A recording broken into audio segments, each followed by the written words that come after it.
Ya, terima kasih. Bismillahirrahmanirrahim. Assalamualaikum warahmatullahi wabarakatuh. Waalaikumsalam warahmatullahi wabarakatuh. Ya, selamat sore pemirsa Edu JMS, para wargi Cianjur yang kami cintai. Selamat bertemu kembali dengan kami, Dinas Kesehatan Kabupaten Cianjur, yang hari ini kita akan berbincang-bincang terkait dengan bagaimana sanitasi di Kabupaten Cianjur dalam 100 hari pasca gempa bumi yang telah terjadi di wilayah kita.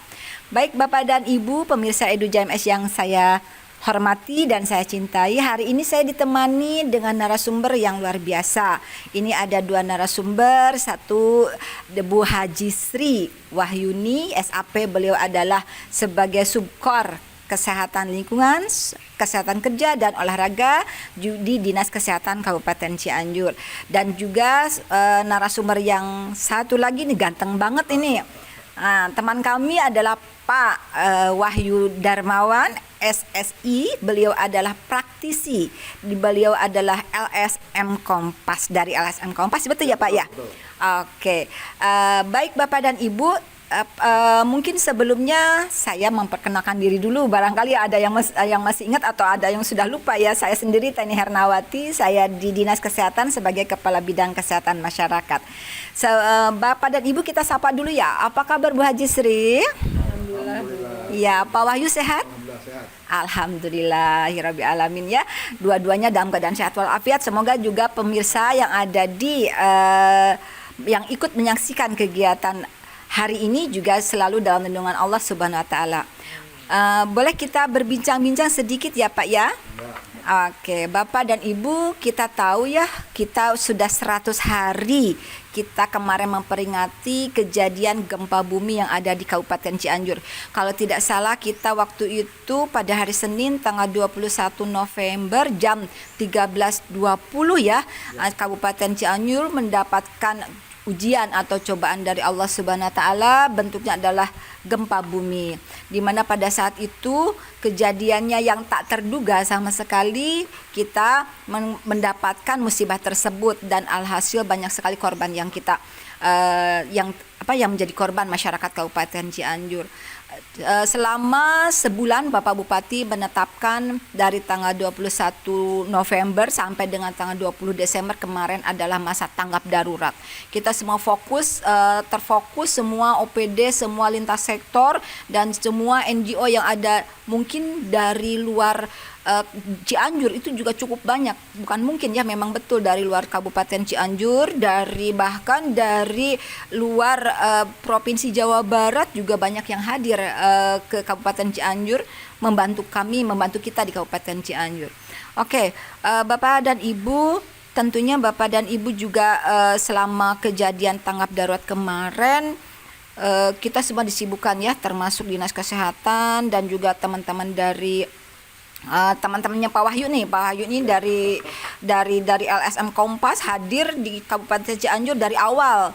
Mereka mendampingi, menjadi relawan di kita di Kabupaten Cianjur. Alhamdulillah kondisi saat ini dalam 100 hari kita sudah melewati masa tersebut, walaupun memang ada gempanya, masih ada Bu, sedikit-sedikit ya, tapi tidak terlalu mengguncangkan, dan teman-teman atau masyarakat pun sudah mulai agak sedikit terbiasa barangkali kondisi gempa tersebut. Dan untuk itu barangkali hari ini sesuai dengan tema kita, bahwa kita akan membahas tentang bagaimana sanitasi setelah kita melewati 100 hari pasca gempa ini. Ibu Sri barangkali bisa menyampaikan dari Dinas Kesehatan terkait dengan kondisi sanitasi ya, terutama karena sanitasi ini menjadikan dampak yang sangat berat ya ketika terjadi gempa kemarin, karena banyak saluran-saluran air, banyak masyarakat yang pindah ke tenda di mana MCK ataupun kebutuhan air bersihnya mereka belum terpenuhi dengan maksimal pada saat gempa tersebut. Apakah kondisi saat ini sudah mulai membaik atau bagaimana Bu? Silakan kita mulai dari Bu Sri dulu ya Pak ya. Baik, terima kasih Bu Moderator, Ibu Kabid juga yang telah memberikan kesempatan kepada kami, saya selaku Subkor Kesehatan Lingkungan dan Olahraga di Dinas Kesehatan Kabupaten Cianjur. Saya mungkin akan sedikit menggambarkan Bu kondisi sanitasi di Kabupaten Cianjur pasca gempa, 100 hari pasca gempa.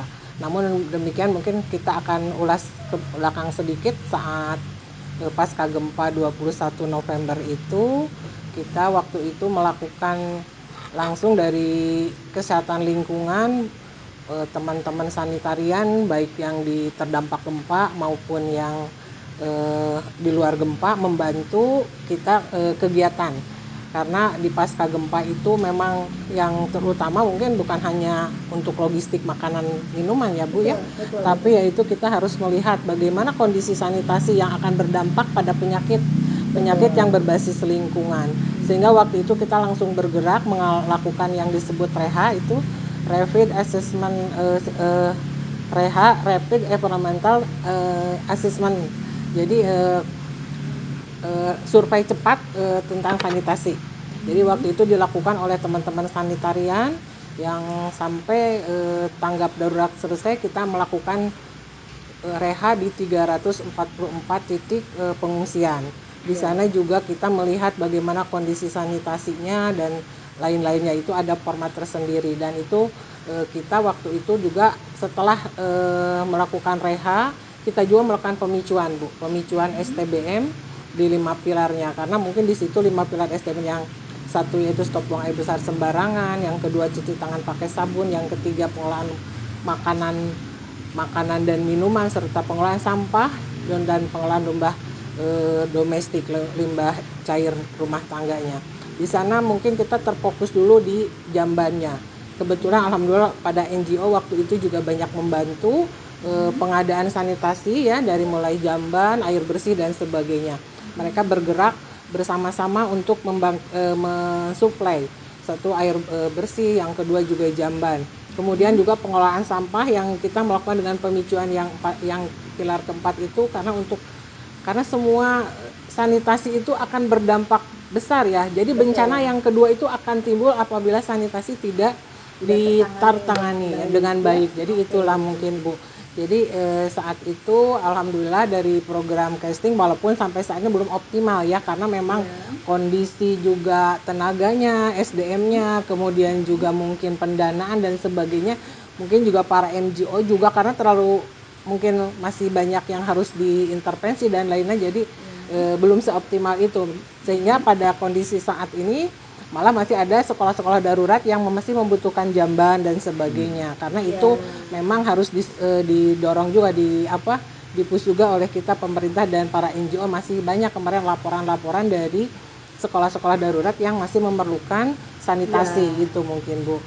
Ya itu mungkin yang bisa disampaikan sedikit. Tapi walaupun kita sudah secara ini kita bergerak dari mulai survei kesehatan lingkungnya, rapid pH-nya, dan kemudian pemicuan itu memang sangat membuat sebetulnya membantu betul-betul perubahan perilaku dari masyarakat, karena di sana di pengungsian itu kan sangat rawan banget ya, dari mulai mereka juga sudah kekurangan air bersih dan sebagainya, sehingga perubahan perilaku memang harus terus didorong untuk supaya mereka tidak terjangkit oleh penyakit-penyakit berbasis lingkungan. Itu saja mungkin. Oke, baik. Terima kasih Bu Haji Sri. Betul sekali ya. Pada saat kemarin kita gempa terjadi, alhamdulillah ternyata saya juga banyak mendapat informasi ataupun melihat banyak sekali NGO yang hadir di Kabupaten Cianjur untuk membantu, terutama untuk bagaimana mengatasi permasalahan sanitasi. Bapak dan Ibu, kita akan coba tanya nih dengan Pak Wahyu Darmawan. Beliau adalah salah satu dari LSM Kompas ya. Beliau adalah dari LSM Kompas yang juga NGO yang kemarin ikut turun terjun langsung ke lapangan bagaimana membantu Kabupaten Cianjur dari sisi sektor di luar pemerintah ya sebetulnya ya Pak Wahyu ya. Boleh Pak Wahyu bercerita sedikit Pak Wahyu? Mangga dipersilakan. Terlebih dulu saya ingin mengucapkan terima kasih Bu. Terima kasih pada siapa? Kepada pemerintah Kabupaten Cianjur, khususnya adalah Dinkes Cianjur, yang saya melihat dari sekian banyak katakan disebutnya SKPD atau OPD di sini ya, yang mencoba dengan keterbatasan di mana sebagian SDM juga mengalami dampak ya dari musibah ini, tetap berusaha untuk memberikan yang terbaik ya. Itu saya lihat sendiri, dan dengan tantangan yang begitu katakan kompleks begitu, Dinkes Cianjur ini berusaha untuk mencoba mengatasi dengan apapun yang ada begitu. Itu yang saya lihat begitu. Nah, kemudian saya juga perlu ucapkan terima kasih kepada rekan-rekan dari sesama NGO dan luar biasa mereka ya. Mereka bisa dikatakan tidak diundang, mereka datang ke Cianjur dan bisa dikatakan waktu, tenaga, pikiran apapun itu tercurahkan buat mereka-mereka yang terkena dampak di sini. Dan sebagaimana kita ketahui ada 8 klaster dan nanti dari 8 klaster dalam urusan kebencanaan ini nanti ada subklaster dan mereka TikToknya enak tuh. Ada yang ngambil beberapa klaster, ada yang fokus di klaster tertentu, ada yang bermain di subklaster spesifik. Tapi intinya kita memahami sesuai dengan kemampuan masing-masing untuk berkontribusi apapun yang terbaik buat Cianjur. Dengan harapan Cianjur segera bangkit. Dan semangat itu pula kami lihat dari Dinkes Cianjur sendiri. Nah, dari LSM Kompas sendiri mungkin kami memang bisa dikatakan bukan NGO yang terbesar, terbaik, terbanyak, bukan ya. Tapi kami melihat apa sih kapasitas kami dan kemudian di mana kami bisa beri kontribusi dan itu yang kami lakukan. LSM Kompas sendiri memang ada di beberapa subcluster dan kami mencoba memberikan upaya. Nah, saat awal bencana baru terjadi, tentu kami mengukur diri, ada teman-teman NGO lain dan juga relawan lain yang lebih berperanan karena pada saat itu 1 kali 24 jam pertama kan bagaimana menemukan yang hidup untuk kemudian bisa diselamatkan. Sehingga fokusnya adalah teman-teman yang memang bisa gerak cepat dan kemudian tahu sesuai dengan kompetensinya dan mereka bergerak. Namun di sisi lain ada 24 jam lain yang perlu juga dipikirkan, yaitu apa? Air minum. Ya, air bersih dan kemudian hajat hidupnya orang-orang yang hidup, maksudnya yang terdampak tapi kemudian yang semula mereka punya ada tapi menjadi tiada, seperti ingin buang air kecil, buang air besar kemana untuk makan dan seterusnya. Nah, disitulah mungkin kami mencoba berkontribusi. Saya merasakan dengan tantangan yang ada, kami mencoba ambil peran dan alhamdulillah ada yang kemudian maju ke depan untuk kemudian yang lain ngikut mendorong. Mainnya kelihatannya cantik begitu. Nah, tentu ada dinamika terjadi di lapangan, itu adalah biasa dan kita memahami dengan segala kendala yang ada, kita maklumi itulah begitu. Dan bagaimana cara yang penting bagi korban yang terdampak saat itu bisa segera bebenah untuk bertumbuh. Nah, khusus terkait dengan sanitasi Bu ya, kita ada di LSM Kompas ada di salah satu subcluster yang namanya AMPL, air minum dan penyihatan lingkungan begitu. Nah, di sini kami coba kontribusi dan kita juga memahami adanya pemicuan untuk 5 pilar STBM. Tapi agak berbeda kali ini adalah dalam situasi bencana. Nah, itu agak berbeda dengan kondisi normal. Sehingga ada pendekatan-pendekatan berbeda yang kemudian kita harus ingatkan dan lakukan juga.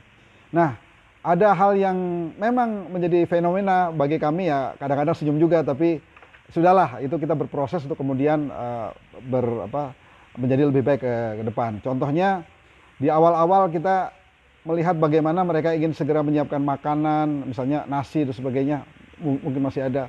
Tapi baru kami pahami ada sebagian yang akhirnya membersihkan berasnya itu pakai dikulah begitu. Tapi dikulahnya itu ternyata air dari manapun juga masuk ke sana. Waduh, ini berarti ada problem. Nah, untung kemudian dengan cara begini pemicuan STBM menjadi prioritas di tempat itu dilakukan. Dan akhirnya ini yang menjadi unik. Kami ingat waktu itu tanggal 22 Desember, Hari Ibu, di satu titik kami melakukan pemicuan STBM dan hari itu pas Hari Ibu, para ibu-ibu bertobat untuk tidak mencuci air beras, dikulah kembali gitu. Jadi bertobat bahwasanya kita ingin setelah dipicu itu Pak. Ya betul. Alhamdulillah. Itu gambaran saja dan banyak hal lainnya yang nanti mungkin saya juga bisa ceritakan. Tapi intinya kita menyadari, kita melihat ada suatu kondisi, kita tidak ingin selesai pada masalah, tapi harus selesai pada opsi solusi. Dan kita juga lihat belanja masalahnya apa, dan kemudian kita koordinasi juga sesama relawan, sesama NGO, mana yang bisa punya porsi lebih. Nah, kami punya peranan di mana, dan akhirnya TikTok ini bisa dikatakan mungkin tidak cantik banget, tapi kita menyadari, kita berterima kasih banyak teman-teman yang kemudian saling mendukung, dan ujung-ujungnya adalah kita ingin segera mungkin para korban yang terdampak ini segera senyum setelah itu. Sementara itu Bu, ya. Oke. Luar biasa betul sekali Pak. Ya, oke, luar biasa betul sekali Pak Wahyu ini. Kalau kita lihat teman-teman dari NGO ini sangat luar biasa, sangat membantu kami di Kabupaten Cianjur khususnya. Dan memang saat itu kami karena memang baru ya kalau Kabupaten Cianjur ini diuji dengan gempa bumi yang begitu dahsyat gitu ya, karena memang kedalamannya itu sangat sangat dangkal banget gitu, sehingga goncangan hanya 5,6 gitu ya, tapi kerusakannya luar biasa. Dan itu kepanikan itu terjadi karena itu baru pertama kali kita alami, sehingga kadang-kadang apapun yang yang mereka rasakan itu yang paling besar adalah kepanikan, lari, pontang-panting, ada yang menyelamatkan diri masing-masing. Dan memang betul di minggu-minggu pertama, di 3 kali 24 jam pertama, kita bagaimana berusaha untuk menemukan mereka yang tertimbun gitu dengan harapan masih hidup. Tapi ketika 3 hari berlanjut, tentunya dampak yang ditimbulkan itu mulai bermunculan nih Pak Wahyu ya, Bu Haji Sri. Ketika di hari kelima, keenam dengan kondisi gempa ini mulailah muncul permasalahan baru. Yang kemarin kita fokus kepada penanganan korban, nah 5 hari kemudian kita mulai fokus ke dampaknya. Karena di situ nampak terlihat kasus-kasus kesakitan pada balita khususnya, karena memang situasi dan kondisi mereka berada di daerah ataupun di pengungsian, mereka berada di keterbatasan sarana, lalu juga termasuk juga tadi Pak Wahyu bilang menggunakan air yang ada karena mereka kebutuhan. Nah, muncullah penyakit-penyakit sudah mulai muncul waktu saat itu, diare itu mulai meningkat. Nah, tapi seiring dengan waktu alhamdulillah semakin menurun. Nah, tentunya Bu Haji Sri di sini saya ingin coba untuk bisa berdiskusi, kita di sini bercerita tentang kalau kita berbicara tentang pemenuhan penyelesaian masalah kesehatan lingkungan ataupun sanitasi ya, dampak gempa ini, karena tadi dengan keberadaan mereka di tenda yang jauh akses ke air bersih. Nah, tentunya dengan dibantu oleh para NGO, Dinas Kesehatan bersama OPD yang terkait di Kabupaten Cianjur ini membangunkan sarana terkait dengan jamban maupun pemenuhan air bersih. Itu bagaimana caranya atau sistem yang digunakan oleh Dinas Kesehatan bersama OPD lain dalam memenuhi kebutuhan mereka gitu Bu Haji Sirkin, dan kita seperti kumaha gitu, artinya kolaborasinya bagaimana gitu ya. Baik Bu, terima kasih. Selama ini kita memang melakukan koordinasi dan advokasi juga ya ke teman-teman NGO dan dari instansi terkait seperti Perkim, DLH ya, kita melakukan bahwa hasil dari rehab tersebut kita laporkan bahwa di mana titik-titik yang membutuhkan pembangunan sarana sanitasi baik yang portable atau yang permanen ya, kalau memang tempatnya sudah memungkinkan untuk dibangun yang permanen. Tapi mungkin yang kondisi-kondisi yang belum bisa dibangun untuk permanen berarti dilakukan dengan yang tidak permanen ya, seperti portable, WC portable dan sebagainya. Kemudian juga itu mungkin yang dilakukan itu disampaikan ke PUPR dan atau ke Perkim, kemudian juga disampaikan ke MGO di subcluster AMPL-nya. Jadi kita juga masuk di grup itu ya Pak Wahyu. Jadi kita ada grup subcluster AMPL, dari situ kita semua yang sanitarian yang terdampak juga masuk di grup subcluster AMPL, sehingga mereka bisa menyampaikan apa-apa aja permasalahan di lapangan. Itu mungkin yang kita lakukan Bu. Kemudian yang tadi mungkin melakukan pemicuan juga bersama-sama dengan NGO dan dari STC, dari Kompas, dari yang lainnya banyak NGO yang iya betul. Nah, kemudian juga yang terutama mungkin mengenai pengelolaan sampah Bu. Itu yang mungkin dampak yang sangat besar juga ya nantinya kalau tidak dikelola dengan baik. Sampah-sampah kemarin yang di tenda-tenda itu, di tenda pengungsian itu sangat bermasalah gitu waktu itu. Tapi kita juga sudah melakukan koordinasi kepada DLH untuk melakukan pengelolaan, pengangkutan dan sebagainya. Kita melalui by phone atau melalui langsung kita sampaikan bahwa mohon ada di titik-titik pengungsian ini dikoordinasikan ya, mengambil atau mengangkut sampah-sampah yang terjadi yang menimbulkan timbulan yang sangat banyak di tempat-tempat pengungsian. Namun demikian mungkin nanti mungkin oleh Pak Wahyu juga akan dijelaskan bagaimana juga kita harus menjadi 3R dulu ya, juga ya 3R diperlukan ya, karena kalau memang harus diangkut semua gitu oleh oleh DLH juga punya keterbatasan dari mulai armada dan SDM-nya. Jadi mungkin Sejauh ini koordinasinya sudah terbangun bagus ya Bu ya. Bagaimana koordinasi dengan dinas-dinas terkait seperti PUPR, LH dan juga mungkin teman-teman dari NGO dalam penanganan permasalahan sanitasi dan lingkungan di daerah gempa ya.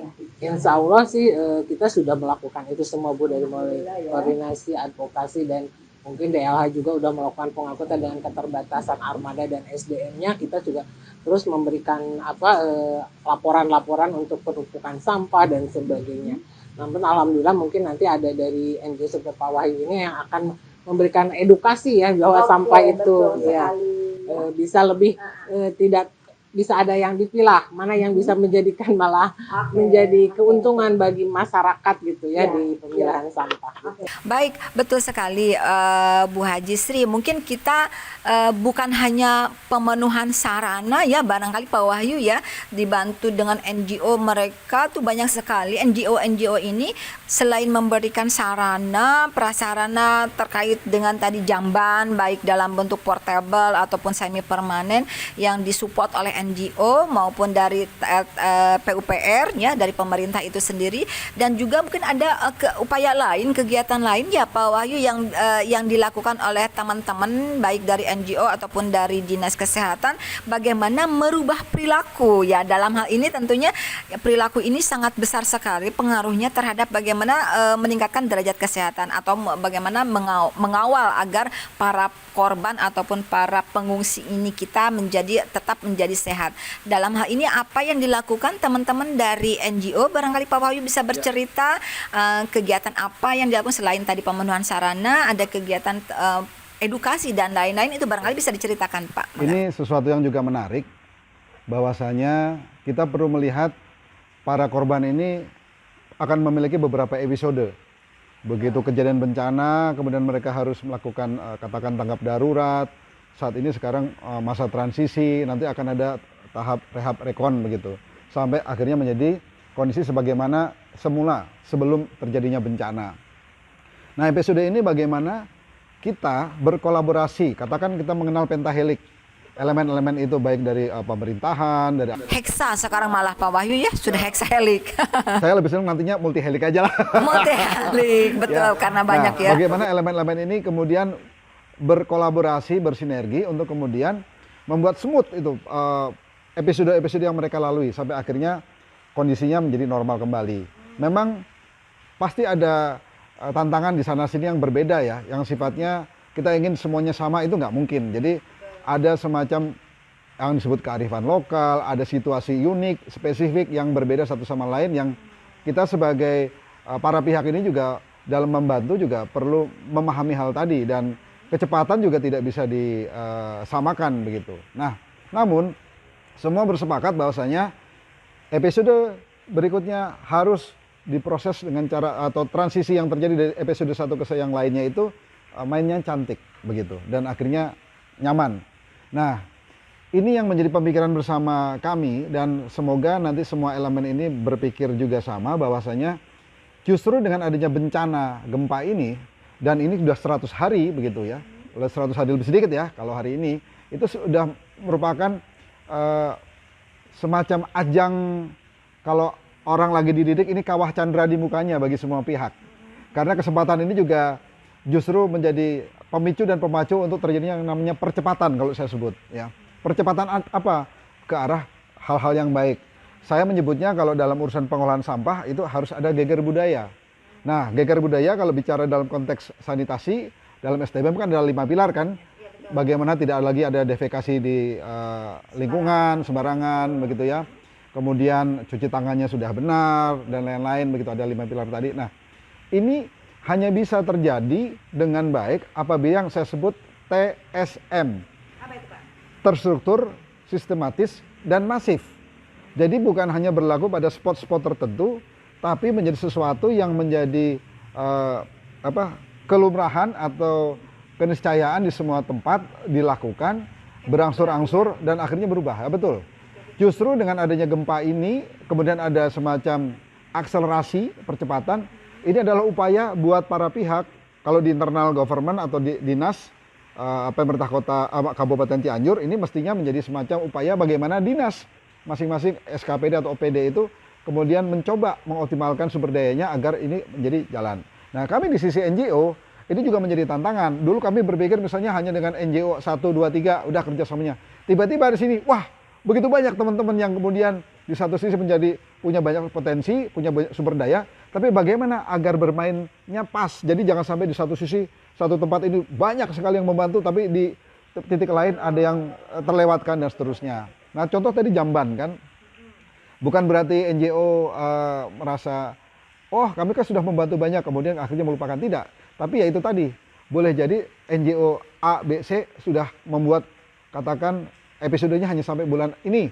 Nah, biarlah NGO yang lain yang melanjutkan. Nah, dengan adanya data dan sebagainya, kita bisa bermain bagaimana caranya nanti sampai episode Rehab Rekon dan akhirnya tuntas, itu kita bisa lakukan. Dan bukan hanya di klaster tertentu, tapi di semua klaster yang ada.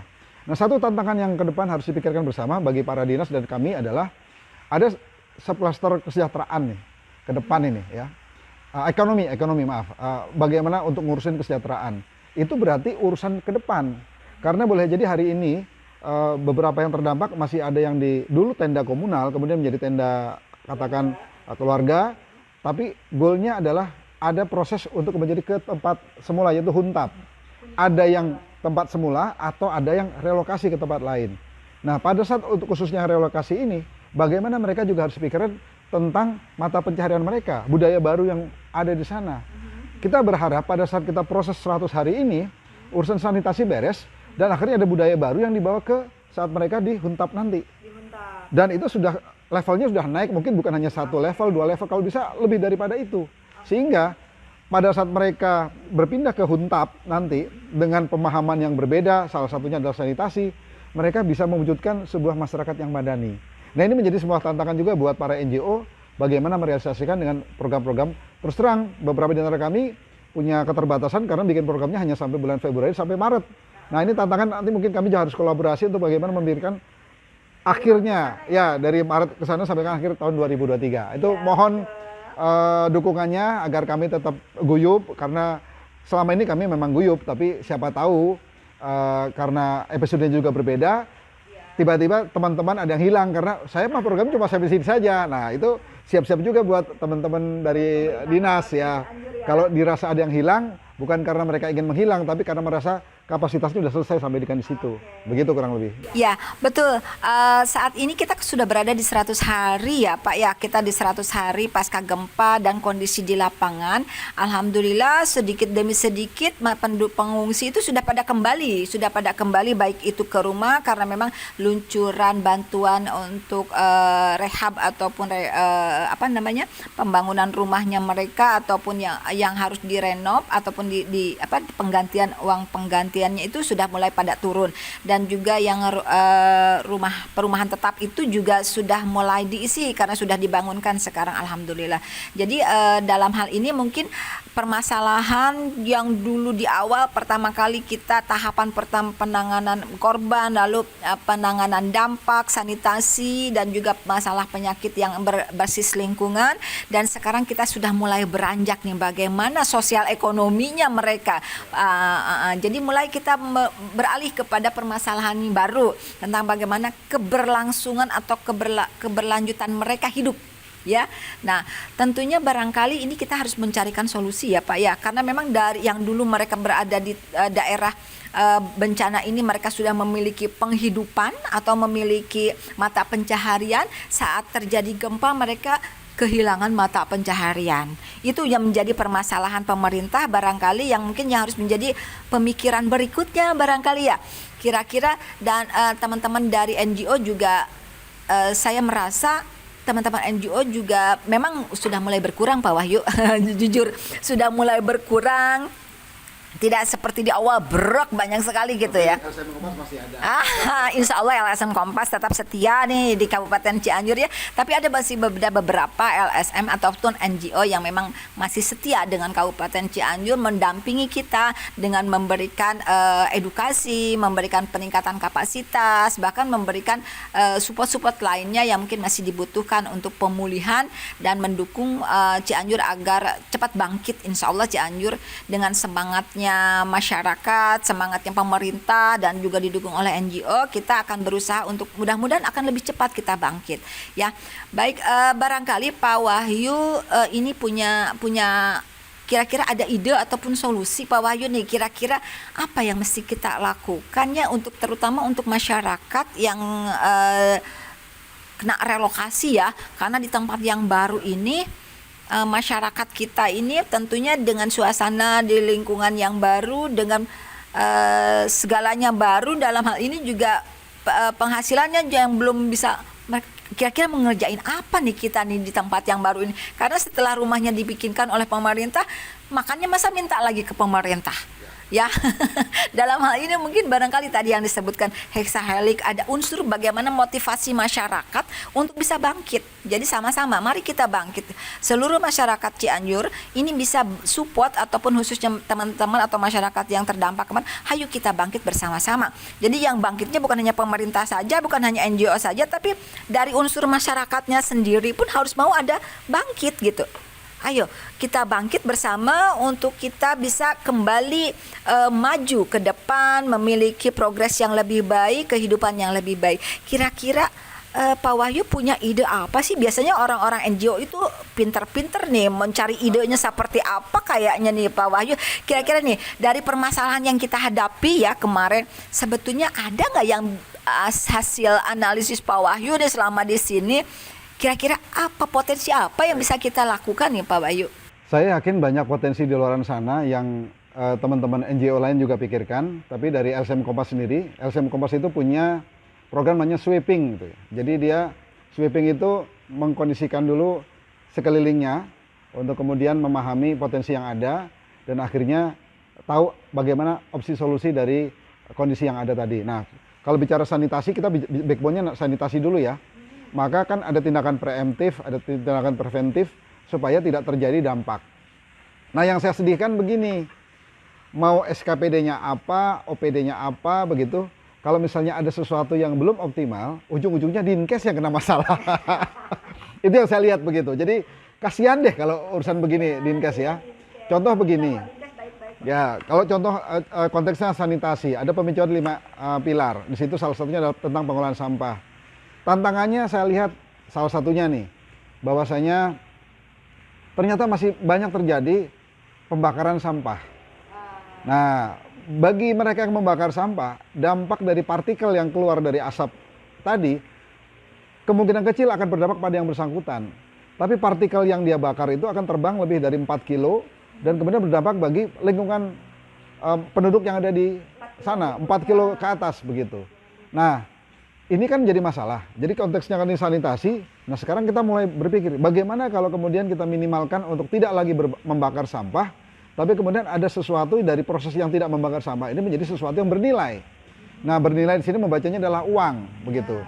Maka kami menawarkan di LSM Kompas sendiri memang ada orang-orang anggotanya yang juga masuk dalam kelompok perkumpulan pengelola sampah dan bank sampah Nusantara, disingkat Perbanusa. Nah dalam hal ini kami menawarkan bagaimana mereka melihat sampah tadi yang menjadi masalah dalam konteks sanitasi tadi berubah menjadi sumber daya sampah. Jadi mereka melihat sekeliling apa nih yang bisa menjadi sebuah sumber daya. Maka nanti saya berharap bagi yang menonton ini coba tanyakan kepada teman-teman NGO yang juga membantu di saat ini atau sebelumnya, kira-kira apa nih yang bisa menjadi sumber daya bagi kami. Sehingga NGO itu lebih pada memberikan kail bukan ikan ke depannya. Nah, pada saat ini sudah diupayakan, tetap bolanya ada di tangan masyarakat itu sendiri. Betul. Karena kita ingin masyarakat itu menjadi berdaya. Ya. Nah, yang kepikiran oleh kami adalah bagaimana mereka memanfaatkan dari masalah itu kita konversi menjadi sebuah sumber daya. Contohnya sampah tidak dilakukan pembakaran, tapi ada penanganan. Nah, kalau dalam konteks KLHK, dalam proses pengolahan sampah itu ada dua kelompok. Ada yang namanya pengurangan dan ada yang namanya penanganan. Kalau target setahu saya Jakstranas di 2025 Indonesia bersih bebas sampah, 30% adalah pengurangan, 70% adalah penanganan. Nah, masyarakat yang hari ini terdampak di Cianjur bisa terlibat dalam hal ini. Apa yang mereka bisa upayakan? Katakan, dalam proses pengurangan, gegar budaya tadi sudah kita sebutkan, harus TSM, terstruktur, sistematis, dan masif. Mereka bisa dipicu dan dipacu untuk membuat bank sumber daya sampah. Ya, unit, komunal sifatnya. Jadi bisa mereka lihat apa-apa yang dianggap sampah hari ini, dilihat sekarang menjadi sebuah sumber daya. Dan kami akan coba dari LSM Kompas untuk dengan program sweeping-nya tadi itu, akan kolaborasikan mereka dengan para pihak yang bisa menilai sampah tadi, dan kemudian mereka menjadi off-taker untuk sampah-sampah tadi. Dengan demikian di LH juga terbantu, begitu. Karena apa? Ada peran pihak lain yang kemudian berkontribusi untuk mengurangi sampah. Pengurangan sampah itu mungkin kecil, hanya 30% targetnya. Tapi di sini justru yang penting karena ini di hulu. Penanganan sampah terjadi karena hulunya belum benar. Akhirnya penanganan di hilir itu terus terjadi. Nah, kita ingin minimalkan. Kenapa tidak? Cianjur ini begitu banyak sumber daya, terutama organik. Dan itu sebenarnya bisa menjadi sesuatu yang menarik dan terus terang punya nilai. Tapi saya nggak mungkin bicara di sini ya. Biar nanti jadi program kami yang bisa dijalankan di Cianjur. Tapi yang jelas, kalau ini dilakukan, bagi mereka-mereka, terutama nih, saya melihat kemarin ada sekian warga, atau khususnya anak-anak menjadi yatim atau yatim piatu atau piatu begitu. Kemudian di lain pihak juga boleh jadi ada yang single parent. Nah, kita berharap hal-hal ini kita tuntaskan, seolah programnya mungkin hanya 1 atau 2, tapi yang dituntaskan urusannya menjadi beririsan dengan hal-hal lain. Bagi dinas-dinas yang juga punya urusan yang sama, ini seolah meminimalkan masalah mereka secara bersama-sama. Dengan bank sumber daya sampah, mereka akhirnya punya income, kami punya goal income rata-rata, ya UMR mah dapat lah begitu. Itu kan mungkin membantu. Artinya mereka pada saat dihuntap, lokasi yang baru, kemudian harus ada mata pencarian baru, minimal ini bisa untuk membuat mereka punya optimisme. Nah, kemudian terakhir, bagaimana ini menjadi sesuatu yang dinilai berhasil? Maka tentu saja multi helix tadi perlu mendukung, namun tetap pemerintah punya regulasi, pemerintah punya kewenangan. Ayo kita bersama-sama untuk memainkan peran masing-masing supaya pada akhirnya semua pihak merasa win-win solution. Dinas tuntas urusannya, kami merasa plong, bahagia melihat mereka sudah punya katakan episode baru yang menyenangkan. Mereka pun bahagia karena apa? Merasa semua pihak mendukung mereka. Detailnya nanti deh, tapi ya, inilah siap, oke. Menarik sekali Pak Wahyu. Aduh, jadi penasaran. Nah, kalau memang berbicara tentang sampah, kita bisa melihat langsung ya, Bapak dan Ibu, teman-teman atau pemirsa Edu JMS juga menjadi bisa melihat langsung tumpukan-tumpukan sampah yang terjadi, baik itu di pengungsian ataupun di huntara, yang memang perlu kita kelola dengan baik barangkali. Nah, untuk hal tersebut barangkali kita butuh ada sesuatu strategi ataupun mekanisme ataupun bagaimana kita memberikan edukasi kepada masyarakat gitu ya. Bagaimana kita bisa memanfaatkan sampah-sampah yang bertumpuk tadi menjadi sebuah sumber daya sampah gitu ya. Namanya betul. Pak Wahyu. Oke. Mungkin Bu Haji Sri, Dinas Kesehatan punya program barangkali terkait dengan bagaimana memberikan edukasi dalam hal ini, memicu masyarakat untuk hal STBM ya, sanitasi total yang berbasis masyarakat itu. Nah, kira-kira program yang dilakukan oleh Dinas Kesehatan dalam hal pemicuan STBM ini udah sejauh mana nih Bu Haji nih? Coba Mangga dijelaskan. Itu untuk kegiatan STBM sebetulnya kami sebelum gempa juga sudah menjadi program prioritas di Kabupaten Cianjur ya Bu, karena kita juga memang membutuhkan ingin meningkatkan masyarakat untuk bersanitasi yang layak gitu ya, terutama mungkin sekarang kita sedang masih berfokus di pilar 1 yang SBS itu stop buang air besar sembarangan.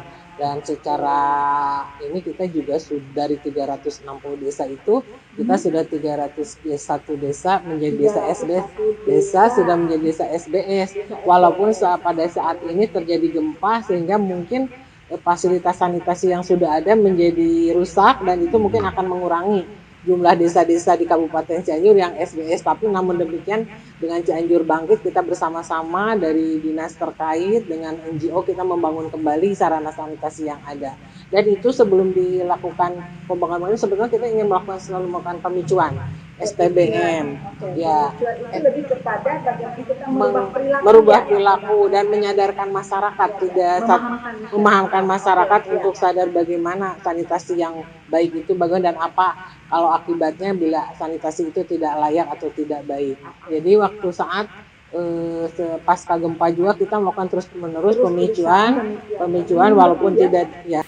Nah, dinas kesehatan itu memang ranahnya adalah bagaimana merubah perilaku ya Bu Haji ya. Jadi untuk sarana prasarana mungkin bukan ranahnya dinas kesehatan Pak Wahyu, tapi bagaimana masyarakat merubah mindset atau merubah perilaku mereka tentang bagaimana berperilaku hidup bersih dan sehatnya dengan pemicuan yang dilakukan oleh teman-teman dari dinas kesehatan ya. Oke ya, terima kasih Bu Haji Sri. Mungkin Pak Wahyu tadi nih ada yang tertunda tadi yang saya sangat tertarik sekali terkait dengan bagaimana nih pengelolaan sampah yang baik yang bisa nanti menjadi produktif. Kalau Pak Wahyu mengatakan ini bisa menjadi sumber penghasilan katanya pemirsa. Bapak dan Ibu coba nanti kita dengarkan Pak Wahyu mau bercerita ini sampah ini kata Pak Wahyu bilang sampah itu adalah uang katanya. Kalau Pak Wahyu itu sangat ngirit sekali. Kalau habis minum itu beliau itu nggak berani buang sampah sembarangan karena itu adalah uang katanya, jadi menghambur-hambur uang. Boleh cerita Pak Wahyu bagaimana caranya? Baik, jadi ini juga sebagai katakan pengumuman LSM Kompas punya program sweeping, nanti kita bisa kolaborasi bareng ya untuk mewujudkan suatu kondisi lingkungan hidup yang lebih baik, namun pendekatannya adalah untuk urusan persampahan. Nah, bagaimana kita kemudian sebagai insan ya yang beriman ini tidak menjadi penyebab kerusakan muka bumi ini, di muka bumi ini, tapi justru yang menjadi penjaga. Nah, untuk itu, karena kita sebagai manusia ini memang menjadi sumber penghasil sampah, maka kita perlu kelola sampah kita. Dan itu ada urusan pengurangan dan ada penanganan. Nah, yang paling penting sesuai dengan 5 pilar STBM, salah satunya adalah pengolahan di rumah tangga, pengolahan sampah di rumah tangga. Kita bagaimana caranya mengurangi sampah. Tentu ada 3R tadi ya, reduce, recycle, ya, reuse begitu ya. Kemudian, tapi ada hal-hal yang harus dimaknai bahwasanya ini berlaku secara terstruktur, sistematis dan masif supaya tidak ada dusta di antara kita. Seolah begini, satu orang melakukan, yang lainnya cuek, ujung-ujungnya standar itu akan turun dan pada saat turun akan berbahaya. Dan ya barengan.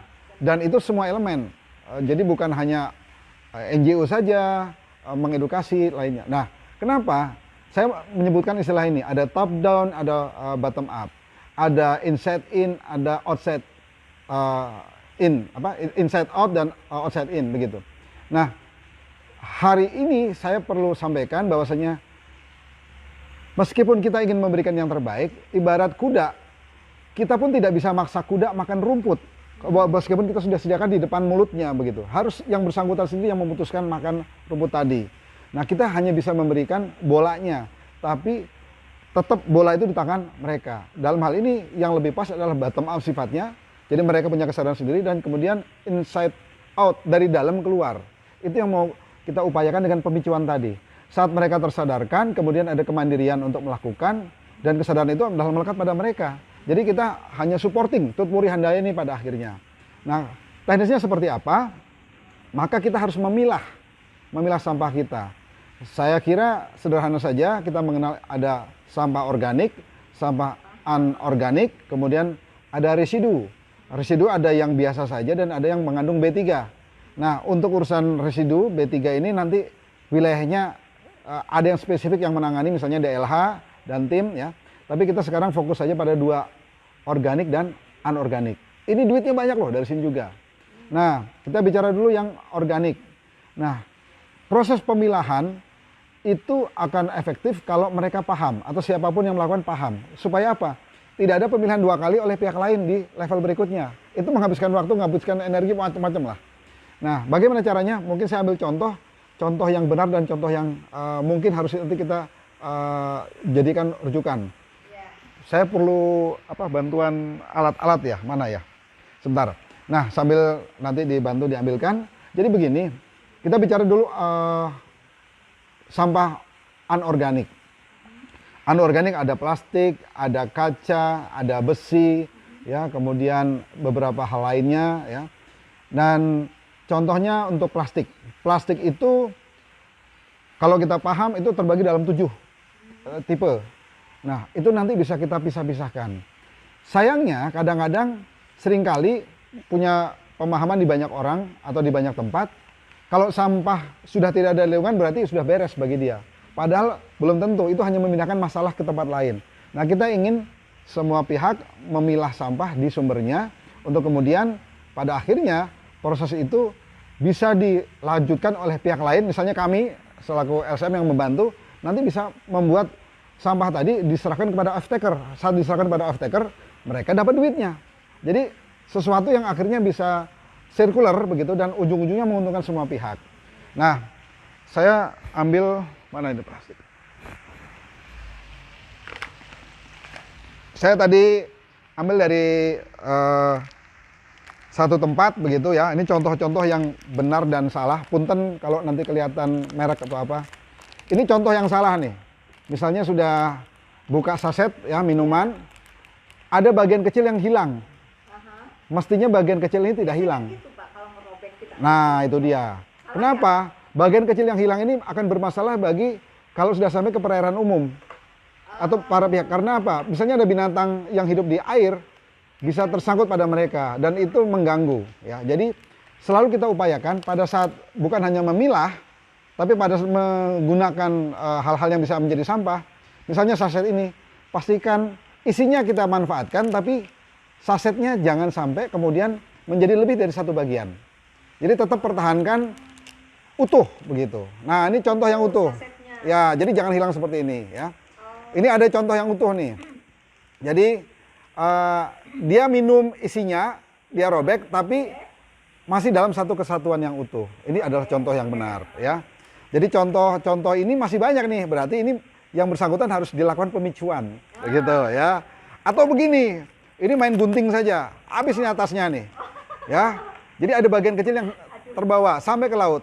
Kebetulan kami juga ngurusin sampah yang menuju ke laut, ya. Jadi berasanya kenapa? Karena kami ngambilin sampahnya di dekat laut sana di Jakarta begitu. Jadi mari kita upayakan. Karena apa? Ini menjadi penting. Nah, kemudian ini adalah plastik yang disebut multi layer karena dalamnya ada aluminium. Ini biasanya tidak bisa digunakan lagi. Tapi nggak apa-apa. Ini nanti kita kumpulkan, terus nanti kita masukkan dalam wadah seperti ini ya, itu bisa menjadi eco brick begitu untuk sementara waktu, untuk nanti kemudian setelah penuh ini bisa berisi sekitar 40-an saset seperti ini ya. Nanti setelah penuh nanti akan kita manfaatkan untuk apa? Ini nanti bisa menjadi paving block. Kita proses dengan kondisi tertentu, ini bisa menjadi paving block setelah saset ini, karena pada dasarnya multi layer ini sudah tidak dinilai oleh para pihak atau siapapun dan akhirnya menjadi sampah dimanapun. Nah, kita masih bisa jadikan itu paving block plastik begitu. Nah, terus dari jenis sampah paling banyak adalah organik, tapi plastik itu mewakili sekitar 15%. Problem dari plastik itu adalah bobotnya ringan, tapi dimensinya besar. Jadi ini contoh botol air minum dalam kemasan botol seperti ini, sekian dimensi yang dia gunakan, tapi bobotnya ringan sekali begitu. Nah, nanti harus ada dua pendekatan. Apakah kita habis mengkonsumsi isinya, membuang, ataukah kemudian mau memilah untuk kemudian menjadikan ini sumber daya sampah kita untuk akhirnya ditukar dengan sejumlah nilai tertentu. Apa itu? Misalnya saya baru datang ke katakan retail modern, kemudian minum, airnya dihabiskan di tempat tersebut, terus mau buang ke tempat sampah. Kalau mau membuang tempat sampah, yang harus dilakukan adalah, ini saya punten ya, botol seperti ini harus dibalikkan dulu, sampai airnya semua keluar, habis nggak ada airnya. Kemudian dimensinya masih besar. Karena dimensinya besar, kita harus pampatkan menjadi kecil. Menjadi kita putar seperti ini, ya, sampai menjadi kecil. Nah, dari dimensi yang tadi cukup besar, mungkin sekarang hanya tinggal sepertiganya. Kalau kita tidak makan tempat, ini yang menjadi penyebab kasihan tuh truk-truk sampah menggunung, tapi sebenarnya banyak plastik di dalamnya dan habis, bobotnya ringan saja. Kalau kita kemudian hanya sebentar di sana dan tidak mau nyimpan ini sebagai pemilah sampah, ya udah tutupnya dipasang lagi, baru masukkan ke tempat sampah terdekat, plung. Sehingga yang tadi ukuran besar sekarang hanya cukup sekian saja. Ya. Tapi kalau kita melihat ini sebagai sumber daya sampah, beda lagi. Karena kalau kita sebagai pemegang pemilah sampah dan menginginkan ini jadi sumber daya sampah, botol tadi setelah dibeginikan biasanya dipisahkan antara botol ini dengan tutupnya. Karena harganya berbeda. Ini paling tinggi nih. Yang ini lebih rendah. Kalau di kami beda lagi. Tadi yang kemasan pembungkusnya, ya, mereknya yang ada di sini itu kami bisa manfaatkan untuk jadi bensin atau solar, dan itu juga bagus. Artinya apa? Barang ini pun masih bisa bermanfaat untuk jadi duit. Lumayan kan?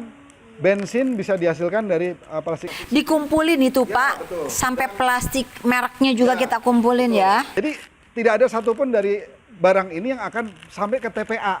Kalau di sini Pasir Sembung ya, nanti geser kemana selain Pasir Sembung. Tapi intinya kita berhenti di hulu, sampah ini kita manfaatkan. Jadi uang, dan akhirnya kalau cukup banyak itu jadi penghasilan. Nah, terakhir terkait dengan kesejahteraan tadi, ini pendekatan kami Bank Sumber Daya Sampah itu hanya sebuah upaya. Mesti ada kegiatan-kegiatan ekonomi lainnya yang dilakukan teman-teman NGO, saya pikir akan kolaborasi. Poinnya adalah begini, saat sebuah Bank Sumber Daya Sampah yang disebutnya unit ya, atau Bank Sampah Unit atau Bank Sumber Daya Sampah Unit ada, ini kan ada pengurusnya. Pengurusnya bisa dong berkolaborasi sama orang-orangnya. Siapa punya apa, tolong jadi produsen, atau punya jasa apa, jadi pelaksana jasanya. Sampaikan kepada Bank Sumber Daya Sampah Unit di tempat lain. Akhirnya ada kolaborasi. Misalnya ada si A bisa bikin makanan tertentu. Dia promosikan kepada Bank Sumber Daya Sampah yang lain. Diurus oleh pengurus yang lain. Pengurus ini waro-waro sama penduduk tempatnya. Terjadi transaksi. Ada 5 transaksi, lumayan dari satu titik. Nah kalau bank sumber sampahnya banyak, ini berarti transaksi cukup banyak. 5 dari satu tempat, 5 dari tempat lain, lama-lama mungkin 50, 500. Kalau satu penjualan misalnya makanan tadi adalah untungnya 1.000, ada 500 pesanan, satu hari berarti berapa? Udah 500.000. Kan lumayan begitu. Nah itu adalah upaya-upaya yang nanti teman-teman NGO akan berkolaborasi untuk lakukan. Tapi sekalian beres, urusan sanitasi beres, urusan yang lain-lainnya juga beres begitu. Jadi backbone-nya adalah sanitasi. Mari kita upayakan dengan cara ini Cianjur bisa bangkit. Hanya gara-gara masalah sanitasi kita terpicu dan terpacu dan akhirnya beneran Cianjur bangkit dan jauh lebih sejahtera. Oke, luar biasa Pak Wahyu, terima kasih banyak tuh ilmunya ya Allah. Jazakallah tuh Pak Wahyu, mudah-mudahan nanti pemirsa Edu JMS bisa bisa mengikuti ya jejak ataupun informasi, mengimplementasikan bahasanya ya, lebih bisa menerapkan bagaimana kita bisa memilah sampah yang kita ada di sekitar kita menjadi uang gitu ya Pak Wahyu, dan juga kita bisa membantu lingkungan kita tidak lagi ada masalah dari sampah yang dibakar yang akan menyebabkan polusi dan berdampak negatif untuk lingkungan di berapa kilometer Pak? Tadi teh? Lebih dari 2 bahkan sampai 4 kilometer. 4 kilometer ke depan. Jadi Bapak dan Ibu pemirsa Edu JMS nggak lagi ya untuk bakar sampah karena dampaknya bukan lagi di sekitar kita tapi ada di 4 kilometer ke sana yang akan menghirup udara dari hasil pembakaran sampah yang kita lakukan di daerah kita. Jadi stop untuk bakar sampah, mari kita manfaatkan sampah yang ada dengan cara tadi memilah, dan nanti juga kita bisa mencoba untuk memproduk kembali, daur ulang ataupun bentuknya seperti apa recycle ya disebutnya ya untuk dari sampah tersebut, dan bisa akan menghasilkan sebuah uang ya, bisa menghasilkan uang, penghasilan buat kita. Nanti kan kita bisa di tempat yang baru kita bisa berusaha dengan modal yang dari sampah itu ya. Itu barangkali ya Pak Wahyu. Barangkali yang terakhir ada statement untuk penutup, bisa Bapak Ibu Bu Sri sampaikan, ada yang bisa disampaikan sebagai statement penutup untuk kegiatan kita hari ini? Mangga Bu. Terima kasih mungkin untuk statement terakhir. Mari kita bersama-sama untuk bangkit, Cianjur bangkit, membangun kembali sanitasi yang layak di Kabupaten Cianjur. Bersama-sama masyarakat, pemerintah dan mitra serta semua sektor terkait. Itu saja. Iya, terima kasih Bu Haji Sri. Kolaborasi kerjasama semua sektor bersama masyarakat dalam bangkitnya kembali Cianjur akan terwujud dengan seperti itu. Terima kasih Bu Haji Sri. Pak Wahyu, barangkali ada yang bisa disampaikan. Bagi kita yang tidak terdampak, 100 hari yang berlalu itu sudah 100 hari saja. Tapi bagi yang terdampak 100 hari ini bisa terasa 1 tahun. Ya. Jadi kejadiannya 2022, sekarang 2023, bagi mereka bukan 100 hari tapi sudah 1 tahun. Nah, mari kita bebarengan ya, merasakan, berempati kepada para korban tadi, dan kemudian berpikir hal terbaik apa saja yang bisa kita upayakan buat mereka, supaya pada saat Cianjur bangkit, ini beneran bangkit. Mereka bangkit, sementara kita juga bangkit empatinya untuk kemudian merasakan ini adalah bagian dari diri kita. Dan berharap pada saatnya kita menjadi pemenang. Kita sedang bertempur atau berperang, bagi saya adalah kita sedang berperang. Jangan hanya memenangkan pertempuran, tapi memenangkan peperangan. Peperangan itu adalah apabila sanitasi beres kita tuntaskan, dan ujung-ujungnya yang lainnya menjadi sejahtera juga. Kurang lebih begitu. Oke, terima kasih. Intinya barangkali, terima kasih Pak Wahyu ya. Intinya mari kita bersama-sama. Perjuangan kita belum selesai. Ya, belum selesai kita untuk bisa bangkit lebih baik lagi, lebih maju lagi untuk Cianjur menjadi Cianjur yang manjur. Tentunya harus didukung oleh semua pihak, barangkali ya, begitu ya, barangkali Pak Wahyu atau Bu Haji Sri. Terima kasih untuk bincang-bincang kita sore hari ini di suasana yang memang adem ya, enak suasananya.